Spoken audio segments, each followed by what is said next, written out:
വിശുദ്ധ ആരാധന മധ്യയായിരിക്കാൻ അവസരം തന്ന ദൈവത്തിന് നന്ദിയും സ്തോത്രവും അർപ്പിക്കുന്നു.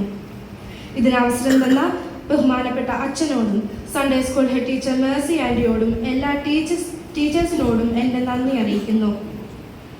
ഇന്ന് ഈ വർഷത്തെ ചിന്തയ്ക്കായി തിരഞ്ഞെടുത്തിരിക്കുന്ന വിഷയം കുട്ടികൾ ദൈവരാജ്യ ശുശ്രൂഷയിൽ പങ്കാളികൾ, children's participants in the ministry of the kingdom of God. വേദഭാഗം ഏവങ്കേലിയനായി വായിച്ച വിശുദ്ധ യോഹന്നാന്റെ സുവിശേഷം 6-ാം അധ്യായം 1 മുതൽ 14 വരെ ഉള്ള വാക്യങ്ങൾ. നമുക്ക് പ്രാർത്ഥിക്കാം. സ്നേഹനായ ദൈവമേ, നല്ല അവസരത്തിനായി സ്തോത്രം. വചനം പറയുന്ന അടിയന്റെ നാവോടും നിന്റെ ജനത്തിന്റെ ഹൃദയത്തോടും കൂടെ ഇരിക്കണമേ. എല്ലാം യേശുവിൻ നാമത്തിൽ തന്നെ, ആമേൻ. നമുക്ക് ഏവർക്കും പരിചയമുള്ള വേദഭാഗമാണ്. യേശുവിന്റെ സൗഖ്യദായ ശുശ്രൂഷ കണ്ട പുരുഷാരം അവനെ അനുഗമിച്ച് വരുന്നതും അവർക്ക് വേണ്ട ഭക്ഷണം നൽകാൻ ശിഷ്യന്മാരോട് പറയുന്നതും, എന്നാൽ അത് സാധ്യമാകില്ല എന്ന് പറയുന്ന ഫിലിപ്പോസ്.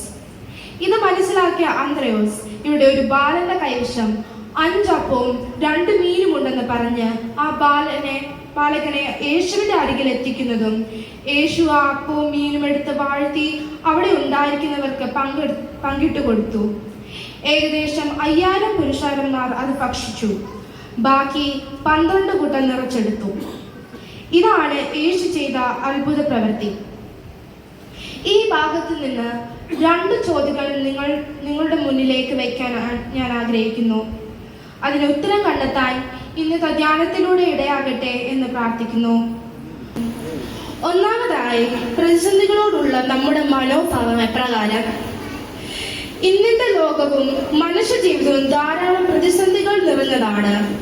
ഒരു പ്രതിസന്ധിയുമില്ലാത്ത മനുഷ്യ ജീവിതമില്ല. എന്നാൽ ആ പ്രതിസന്ധിയോടുള്ള നമ്മുടെ മനോഭാവം അല്ലെങ്കിൽ പ്രതികരണം എന്താണെന്ന് നാം ചിന്തിക്കേണ്ടത്.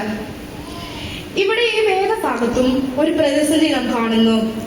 വിശന്നിരിക്കുന്ന പുരുഷാരത്തിന് ഭക്ഷണം നൽകണം. എന്നാൽ പ്രധാനപ്പെട്ട ഒരു കാര്യം യേശു കർത്താവിന് ഈ പ്രതിസന്ധി താൻ എങ്ങനെയാണ് പരിഹരിക്കുന്നത് എന്ന് കൃത്യമായി അറിയാമായിരുന്നു. 6-ാം അധ്യായം 6-ാം വാക്യത്തിൽ പറയുന്നു, താൻ എന്ത് ചെയ്യുവാൻ പോകുന്നു എന്ന് താൻ അറിഞ്ഞിരുന്നു. അവരെ പരീക്ഷിക്കാനത്രേ ഇത് ചോദിച്ചത്. നമ്മുടെ ജീവിതത്തിലെ ഓരോ പ്രതിസന്ധിയെ കുറിച്ചും ദൈവത്തിന് അറിയാം. കൃത്യമായ പരിഹാരവും അവനുണ്ട്. എന്നാൽ നമ്മെ പരീക്ഷിക്കാനും നമ്മുടെ മനോഭാവത്തെ അറിയാനുമാണ് നമുക്ക് പ്രതിസന്ധികൾ തരുന്നത്. ഇവിടെ ഈ പ്രതിസന്ധിയിൽ 2 തരത്തിലുള്ള പ്രതികരണം നമുക്ക് കാണാം. ഒന്നാമതായി, ഫിലിപ്പോസിന്റെ പ്രതികരണം. തണുപ്പൻ മട്ടിൽ തന്റെ ഉത്തരവാദിത്വത്തിൽ നിന്ന് ഒഴിഞ്ഞു മാറുന്ന നെഗറ്റീവായ പ്രതികരണം. രണ്ടാമതായി, അവിടുത്തെ പ്രതിസന്ധി മനസ്സിലാക്കി താൻ ഇടപെട്ട ബാലന്റെ കയ്യിൽ ഭക്ഷണമുണ്ടെന്ന് മനസ്സിലാക്കി അവനെ യേശുവിന്റെ അരികിൽ എത്തിച്ച അന്ത്രയോസിന്റെ പോസിറ്റീവായ പ്രതികരണം. പ്രിയമുള്ളവരെ, പ്രതിസന്ധികളോടുള്ള നമ്മുടെ പ്രതികരണം എങ്ങനെയാണ്? ഫിലിപ്പോസിനെ പോലെയോ അതോ അന്ത്രയോസിനെ പോലെയോ? രണ്ടാമതായി, പ്രതിസന്ധികൾക്ക് ഉത്തരമാകാൻ സാധിക്കുന്നുണ്ടോ? ഇവിടെയുള്ള ഈ പ്രശ്നത്തിന് ഉത്തരമായി തീർന്നത് 5 അപ്പവും 2 മീനും കൈവശമുണ്ടായിരുന്ന ആ ബാലനാണ്. തന്റെ വിശപ്പടക്കാൻ കൊണ്ടുവന്ന ആഹാരം സന്തോഷത്തോടെ ദൈവസന്നിധിയിൽ സമർപ്പിക്കാൻ തയ്യാറായി. പ്രിയ മോത്തി വർക്കി അച്ഛന്റെ വാക്കുകൾ ഞാൻ കടമെടുക്കട്ടെ. പലപ്പോഴും വേദനയിലായിരിക്കുന്നവരോട് സാരമില്ല, ദൈവം കരുതും എന്ന് പറയാനേ നമുക്ക് സാധിക്കുള്ളൂ. എന്നാൽ കൂടെ ഞാനുമുണ്ടെന്ന് പറയാൻ സാധിക്കുന്നില്ല. പ്രിയ കൂട്ടുകാരെ, നമ്മുടെ ചുറ്റുപാടും വേദനയിലായിരിക്കുന്ന ഹൃദയങ്ങൾക്ക് നമ്മുടെ അപകർഷണങ്ങളെ പങ്കിടാൻ സാധിക്കുന്നുണ്ടോ? ഈ കൃപാഭവനിൽ വന്ന ശേഷം തങ്ങളുടെ സന്തോഷങ്ങളെ അവിടുത്തെ അംഗങ്ങളുമായി പങ്കിടുന്ന കുഞ്ഞുങ്ങളെയും നല്ല മാതൃകയായ മാതാപിതാക്കളെയും കാണാൻ സാധിച്ചു. അവർക്കായി ദൈവത്തിന് സ്തോത്രം ചെയ്യുന്നു. സാധ്യതകൾ നിങ്ങൾക്ക് ദൂരത്തല്ല. നിങ്ങളുടെ ചെറിയ സന്തോഷം അവരുമായി പങ്കിടാൻ നമുക്ക് സാധിക്കട്ടെ.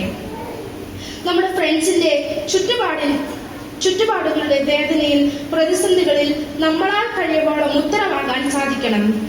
ദൈവരാജ്യ പ്രവർത്തനത്തിൽ പങ്കാളികളായി തീരാൻ സാധിക്കണം. 2 ചോദ്യങ്ങളാണ് നിങ്ങളുടെ മുന്നിൽ വെച്ചത്. നാം നേരിടുന്ന പ്രതിസന്ധികളെ അറിയുന്ന, നമ്മെ അറിയുന്ന, അവയ്ക്ക് ഉത്തരമുള്ള തമ്പുരാന്റെ സന്നിധിയിൽ പോസിറ്റീവ് ആറ്റിറ്റ്യൂഡ് ഓടി അണയാൻ സാധിക്കണം. ദൈവത്തിന് ചിലരുടെ വേദനകൾക്ക് ഉത്തരമായി നമ്മെ ആവശ്യമുണ്ട്. അതിനായി നമ്മെ തന്നെ വിട്ടുകൊടുക്കണം. അതിനാൽ ദൈവം നമ്മെ എല്ലാവരെയും ശക്തീകരിക്കുകയും ബലപ്പെടുത്തുകയും ചെയ്യട്ടെ. ആമേൻ.